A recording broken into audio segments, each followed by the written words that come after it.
بسم اللہ الرحمن الرحیم۔ السلام علیکم۔ میری شادی کو 3 مہینے ہی ہوئے تھے جب میرے شوہر نے مجھے خوشخبری سنائی کہ ان کا قطر کا ویزا لگ گیا ہے۔ وہ مجھے لے کر قطر جائیں گے، وہاں پر بے پناہ پیسے کمائیں گے اور ہم لوگ خوب عیش و آرام سے رہیں گے۔ میری ساس کو یہ بات بہت ناگوار گزری۔ آج شام کو ہی میرے شوہر نے یہ خبر سنائی تھی اور وہ چاہتے تھے کہ میں ان کے ساتھ ہی جاؤں۔ میری ساس کی آنکھوں میں تو پانی آ گیا، کہنے لگی میرا ایک ہی بیٹا ہے، میں نے اس کی شادی کی اتنے ارمانوں سے اور وہ اپنی بہو کو لے کر اتنی دور جا رہا ہے، کیا میں تم لوگوں کے ساتھ نہیں جا سکتی؟ میرا شوہر بڑی رکھائی سے بولا، اماں آپ وہاں چل کر کیا کریں گی؟ ہم دونوں کی زندگی ہے، ہمیں گزارنے دیں۔ آپ نے تو اپنی زندگی گزار لی ہے، اب آپ اللہ اللہ کریں۔ میرے شوہر کی یہ بات سن کر ساس کا دل بہت دکھا تھا یقیناً، لیکن وہ خاموش رہی تھیں۔ ظاہر ہے اپنے اکلوتے بیٹے سے وہ لڑائی جھگڑا تو کرنے سے رہی تھیں، لیکن مجھے ان کے لیے محسوس ہو رہا تھا کہ اگر وہ بھی ہمارے ساتھ چلتیں تو یقیناً ہماری زندگی میں برکت ہوتی۔ بہرحال میرے شوہر کی عادت بہت مختلف تھی، وہ کبھی بھی کوئی بات نہیں سنتے تھے، بس جو دل میں آتا وہی کرتے۔ انہوں نے مجھ سے کہا کہ تم بازار سے جا کر خالص سرکہ لے آنا۔ میں نے کہا میں خالص سرکے والی دکانوں کو تو نہیں جانتی، لیکن ہمیں خالص سرکے کی کیا ضرورت ہے؟ بولے کہ جب ہم سامان پیک کریں گے تو اس میں 2-3 لیٹر سرکہ بھی ہونا چاہیے۔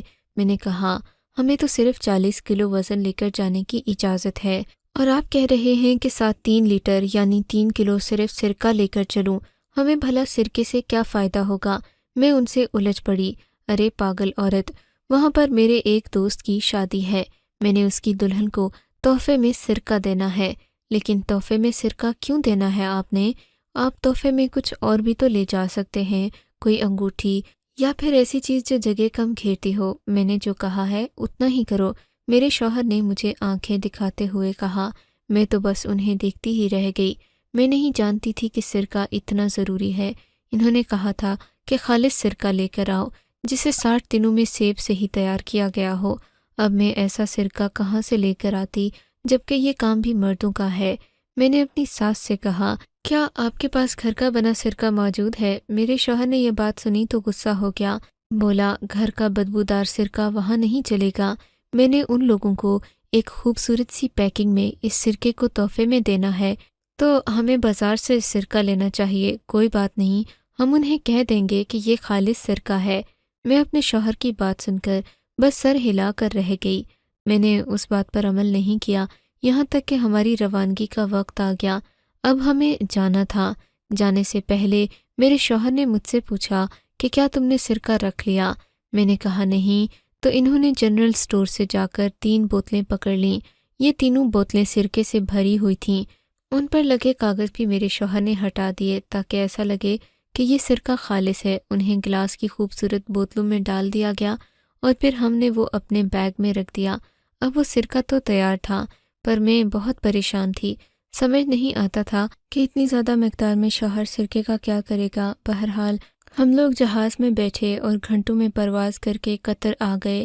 قطر کی سرزمین پر اترتے ہی میرے شوہر کا رویہ ہی بدل چکا تھا۔ وہ اس قدر ہڑبڑی میں لگ رہا تھا جیسے مجھے بھی چھوڑ کر بھاگ جائے گا۔ میں نے اپنے شوہر کی ہر بات مانی تھی، پر یہاں آ کر میرا شوہر بہت ہی لاپرواہ لگ رہا تھا۔ وہ مجھے لے کر ایک چھوٹے سے فلیٹ میں آ گیا۔ ہم نے اپنا سامان وغیرہ کھولا اور دن کا کھانا کھایا۔ میرے شوہر نے سرکے کی بوتلیں حفاظت سے اپنی الماری میں رکھ دیں اور کہنے لگا انہیں چھیڑنا مت، اور ہاں کل کے لیے تیار ہو جاؤ، بہت اچھا سا سوٹ پہننا ہے تم نے، میرے دوست کی شادی ہے، کوئی گلی محلے کی نہیں جس میں تم عام سے کپڑے پہن کر چلی جاؤ، یہاں پر یہ رنگ برنگے کپڑے نہیں چلیں گے۔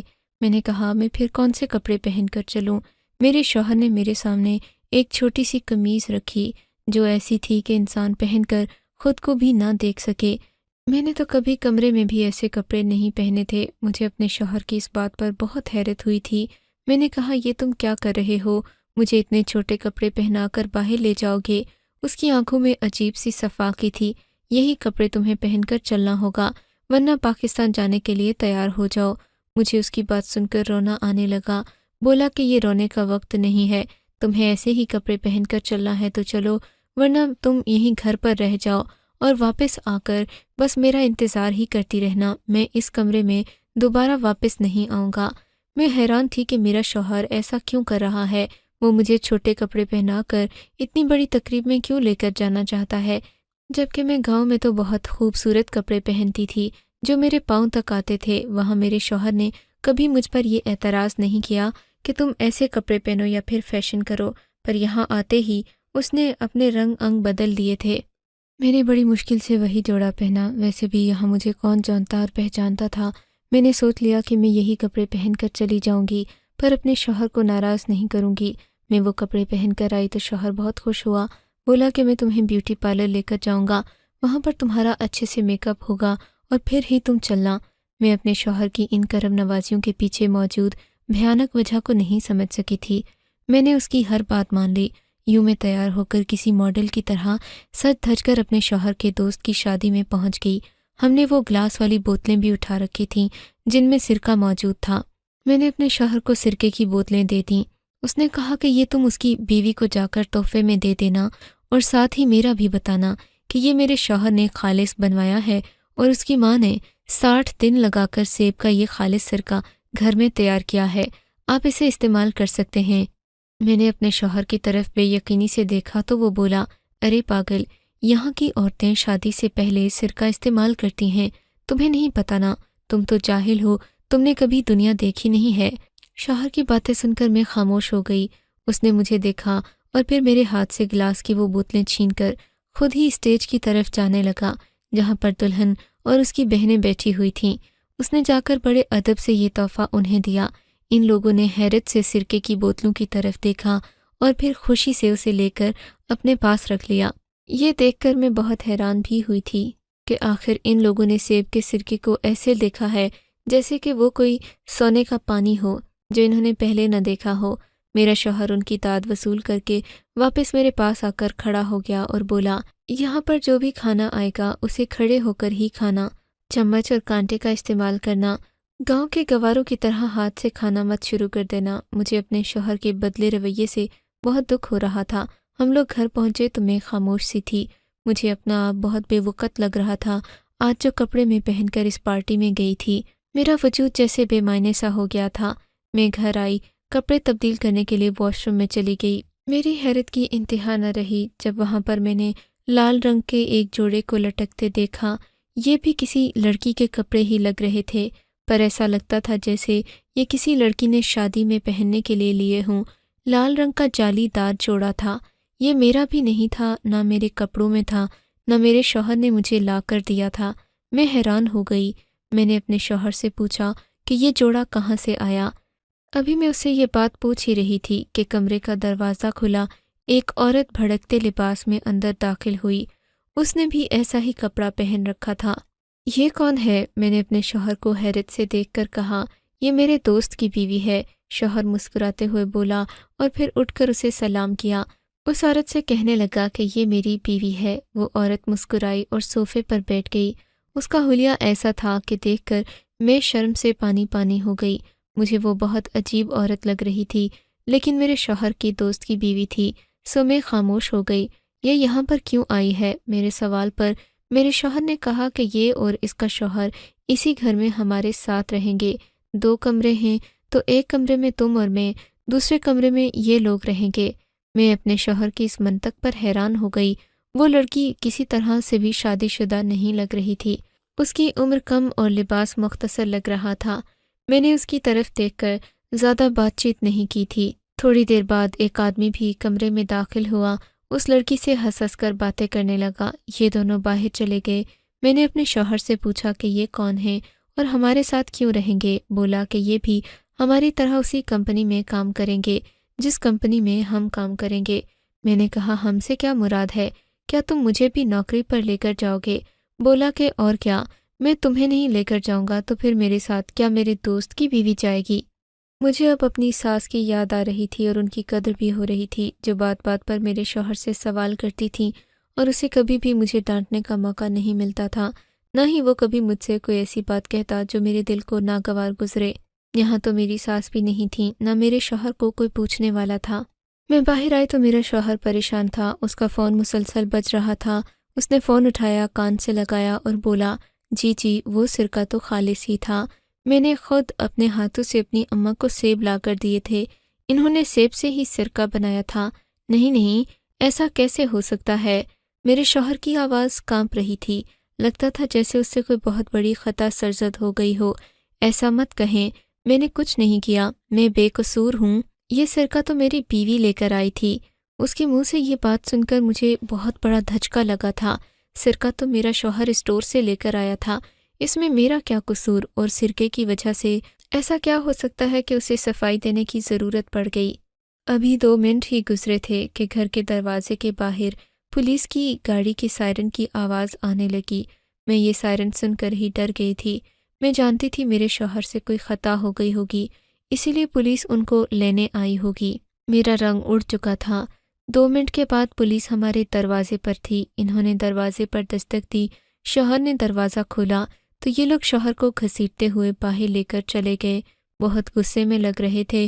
ان کے ساتھ کالے کپڑوں میں ایک اور آدمی بھی تھا۔ وہ آدمی دیکھا بھالا لگ رہا تھا، ایسا لگتا تھا جیسے میں نے اسے پہلے بھی کبھی دیکھ رکھا ہو۔ خیر، انہوں نے میرے شوہر کو پولیس والی گاڑی میں بٹھایا۔ میں واپس اپنے کمرے میں جا رہی تھی کہ ایک آدمی میرے پاس آیا اور بولا، تم بھی چلو، اس جرم میں تم برابر کی شریک ہو۔ مجھے سمجھ نہیں آیا کہ میں نے جرم کیا ہے۔ اس کی بات سے تو ایسا ہی لگتا تھا جیسے میں نے کوئی بہت بڑا قتل کر دیا ہو۔ میں وہاں سے بھاگ کر اندر آ گئی۔ ظاہر ہے میں ایک مرد کے ساتھ تو گاڑی میں نہیں بیٹھ سکتی تھی۔ اس آدمی نے مجھے جاتے ہوئے دیکھ لیا تھا۔ میں نے آ کر کمرے کا دروازہ بند کیا اور رو رو کر برا حال کر لیا۔ پھر میں نے جائے نماز اٹھائی، اللہ سے دعا کرنے لگی کہ یہ مصیبت ہم پر سے ٹل جائے۔ آخر ہم نے کیا ہی کیا ہے جس کی ہمیں اتنی بڑی سزا دی جا رہی ہے؟ تبھی مجھے یاد آیا کہ میری ایک سہیلی ہے، وہ بھی قطر میں رہتی ہے، کیوں نہ میں اس سے سرکے والی بات پوچھ لوں۔ میرے فون میں اس کا نمبر تھا، میں نے کال ملائی تو اس نے فون اٹھا لیا۔ اس کو اردو تھوڑی بہت سمجھ آتی تھی، پر اب مجھے تھوڑی بہت عربی سمجھ آ جاتی تھی۔ میں نے اس سے سرکے والی بات پوچھی تو وہ ہنس کر بولی، ارے پاگل، اس میں تو فکر کرنے کی کوئی بات ہی نہیں ہے۔ یہاں پر لوگ شادی سے پہلے کچھ دلہنوں کو سرکے کا تحفہ دیتے ہیں، لیکن وہ تو شادی سے تقریباً 1 ہفتہ پہلے دیا جاتا ہے، کیونکہ دلہن کو شادی سے پہلے سرکہ استعمال کروایا جاتا ہے۔ پر کیوں کروایا جاتا ہے؟ میں نے پوچھا تو وہ کہنے لگی کہ یہ وجہ تو میں تمہیں نہیں بتاؤں گی، تم اسی سے پوچھو جس کو تم نے دیا تھا۔ لیکن اصل بات یہ ہے کہ اس میں فکر کرنے کی کوئی بات نہیں۔ پھر میں نے اس کو پولیس والی بات بتائی تو اس نے فون ہی بند کر دیا۔ لگتا ہے کہ وہ بھی مجھ سے نفرت کرنے لگی تھی۔ اسے میری بات بری لگی تھی یا پھر وہ مجھ سے کنارہ کشی اختیار کرنا چاہتی تھی۔ میں نے اللہ سے دعا مانگنا شروع کی، لیکن میری دعا کہاں قبول ہونا تھی۔ ابھی میں جائے نماز پر بیٹھی ہی تھی کہ کمرے کے دروازے پر دستک ہوئی۔ میں نے دروازہ کھولا تو سامنے ایک مرد اور عورت کھڑے تھے۔ یہ یونیفارم میں تھے۔ شاید یہ پہلے مجھے اس لیے لے کر نہیں گئے کہ ان کے پاس لیڈی پولیس نہیں تھی۔ اب یہ لوگ لیڈی پولیس کو لے کر آئے تھے اور مجھے بھی تھانے لے کر جانا چاہتے تھے۔ میں رونے لگی۔ اس عورت نے مجھے سہارا دیا اور پھر میرے ہاتھوں میں ہتھ کڑی ڈال کر مجھے پولیس کی ایک گاڑی میں بٹھا دیا۔ تم لوگوں نے اچھا نہیں کیا۔ ہم لوگ تو پاکستانیوں پر اعتبار کرتے ہیں، مگر وہ ہر بار ہمیں ہی غلط ثابت کرتے ہیں۔ وہ عورت یہ بات مجھ سے انگریزی میں کر رہی تھی۔ مجھے تو لگا جیسے میں ابھی مر جاؤں گی۔ میں کبھی بھی ایسے ماحول کی عادی نہیں تھی۔ ان لوگوں نے مجھ سے پوچھا کہ میرا شوہر کیا کام کرتا ہے۔ میں نے کہا ہم تو 1 ہفتہ پہلے ہی آئے ہیں اور کل ہم نے ان کے دوست کی ایک شادی میں شرکت کی تھی، اس کے علاوہ ہم نے کوئی کام نہیں کیا۔ تھوڑی دیر میں پولیس اسٹیشن آ گیا۔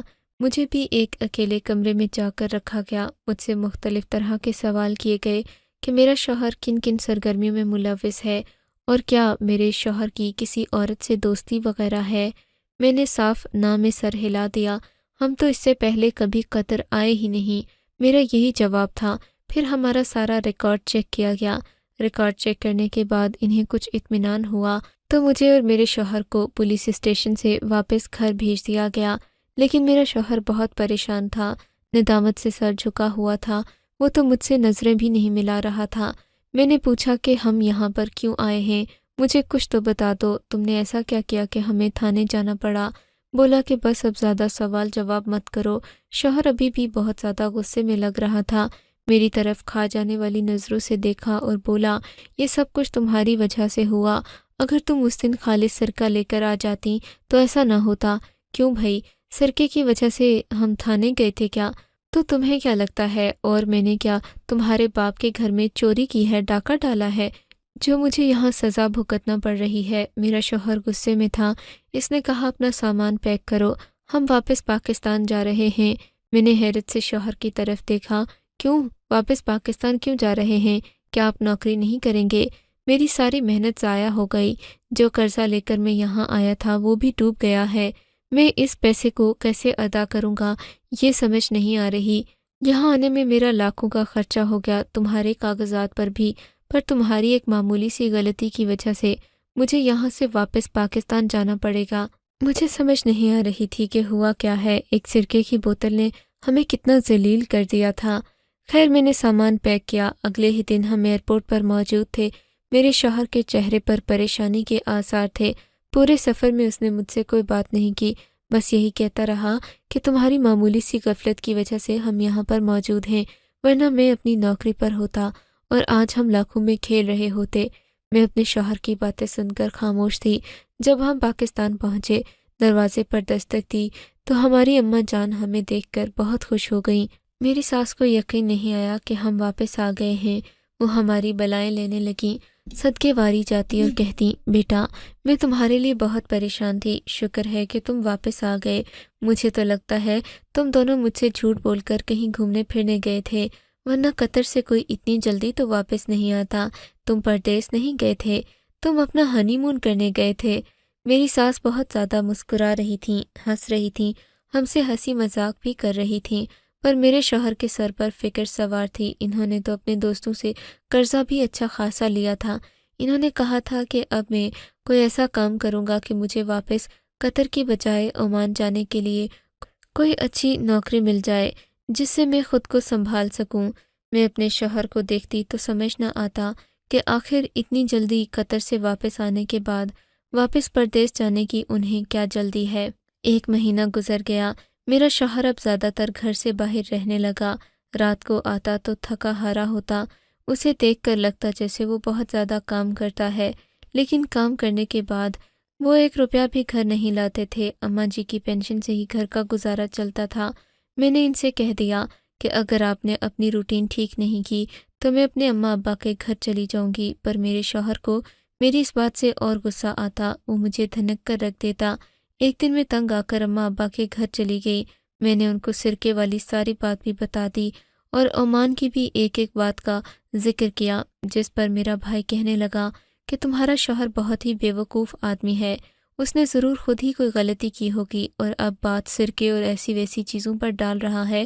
سرکے کی بوتل کی وجہ سے اسے جیل نہیں ہو سکتی، یا تو وہ شراب لے کر گیا ہوگا اور دوست کو اس نے تحفے میں شراب دی ہوگی، اسی وجہ سے اسے وہاں سے نکالا گیا ہے، تو یا تو پھر کوئی اور معاملہ ہوگا۔ تم خود سوچو وہ سرکہ لے کر کیوں جائے گا؟ میں نے کہا یہ بات نہیں ہے، سرکہ وہاں پر دلہنوں کو تحفے میں دیا جاتا ہے۔ میں نے قطر کی ایک سہیلی سے بھی اس بات کی تصدیق کی تھی، اس نے بھی مجھے یہی بتایا تھا کہ وہاں پر دلہنوں کو شادی سے پہلے سرکہ تحفے میں دیتے ہیں، کیونکہ یہ ان کے پرانے وقتوں کی رسم ہے۔ جیسے بھارت میں شادی سے پہلے لوگ ہلدی لگاتے ہیں تاکہ کسی بھی قسم کے جراثیموں سے پاک ہو جائیں، قطر میں لوگ سرکے کا استعمال کرتے ہیں تاکہ ان کے جسم پر کوئی جراثیم باقی نہ رہے اور وہ اچھی طرح پاک ہو جائیں۔ یہ ایک طرح کا غسل ہوتا ہے۔ لیکن یہ سمجھ نہیں آتی کہ میرے شوہر کو سرکے کی بوتل تحفے میں دینے پر جیل میں کیوں بھیجا گیا۔ میرے بھائی نے کہا کہ ضرور پھر ایک ہی بات ہوئی ہوگی، انہوں نے جو سرکہ دیا ہوگا وہ نقلی ہوگا، باہر تو تیزاب والے سرکے ہوتے ہیں، اور جب اس کے دوست کی بیوی نے یا پھر کسی اور لڑکی نے اس سرکے کا استعمال کیا ہوگا تو تیزابیت کی وجہ سے اس کی جلد پر برا اثر پڑا ہوگا، تبھی وہاں پر چیخ و پکار ہوئی ہوگی، اور پھر ان لوگوں نے پولیس کو بتایا ہوگا، کیونکہ کوئی آدمی خالص سرکے کا بول کر انہیں تیزاب والا سرکہ دے جائے اور وہ لوگ بلا جھجک استعمال کر لیں تو نقصان تو ہوگا ہی۔ پوری بات میری سمجھ میں آ گئی تھی۔ میں نے اپنے شوہر کو یہ بات پوچھی تو اس نے بھی کہا کہ ایسی ہی بات تھی۔ مجھ سے غلطی یہ ہوئی کہ میں نے انہیں خالص سرکے کا کہہ دیا۔ میں نہیں جانتا تھا کہ وہ سرکے کا کیسا استعمال کرتے ہیں، اور پھر بیوقوفی تو دیکھو میری کہ وہ وہی آدمی تھا جس کی کمپنی میں مجھے نوکری کرنا تھی۔ جب ان لوگوں نے دیکھا کہ میں جھوٹ بولتا ہوں، خالص سرکے کا کہہ کر انہیں تیزاب والا سرکہ دے دیا، تو ان لوگوں نے مجھے اپنی کمپنی سے بھی فارغ کر دیا، کیونکہ یہ لوگ جھوٹے لوگوں کے ساتھ کام نہیں کرتے، اور میرے ایک معمولی سے جھوٹ نے مجھے تباہ و برباد کر دیا۔ میں تو وہاں پر تمہیں بھی چمکیلے کپڑے پہنا کر لے گیا تھا کہ شاید ان لوگوں کے سٹینڈرڈ کے مطابق ہم چل سکیں، لیکن مجھے لگتا ہے کہ مجھے ماں کی بد دعا لگ گئی ہے۔ اگر میں اپنی اماں کا بنا خالص سرکہ لے جاتا تو مجھے یہ دن دیکھنا نہ پڑتا، نہ میری محنت ضائع ہوتی۔ میں نے کہا باقی سب باتیں اپنی جگہ، لیکن ماں کی بد دعا والی بات بالکل صحیح ہے۔ آپ کو کچھ نہیں ہوا، صرف اپنی ماں کی بد دعا لگی ہے۔ آئندہ اپنی ماں کی دعا لیے بغیر کہیں مت جائیے گا۔ آپ کو اگر یہ کہانی اچھی لگی ہے تو اس ویڈیو کو لائک کیجیے، اور اس طرح کی مزید کہانیاں سننے کے لیے ہمارے چینل کو ضرور سبسکرائب کیجیے۔ کہانی سننے کا شکریہ۔ آپ سے ملاقات ہوگی اگلی ویڈیو میں، تب تک کے لیے اللہ حافظ۔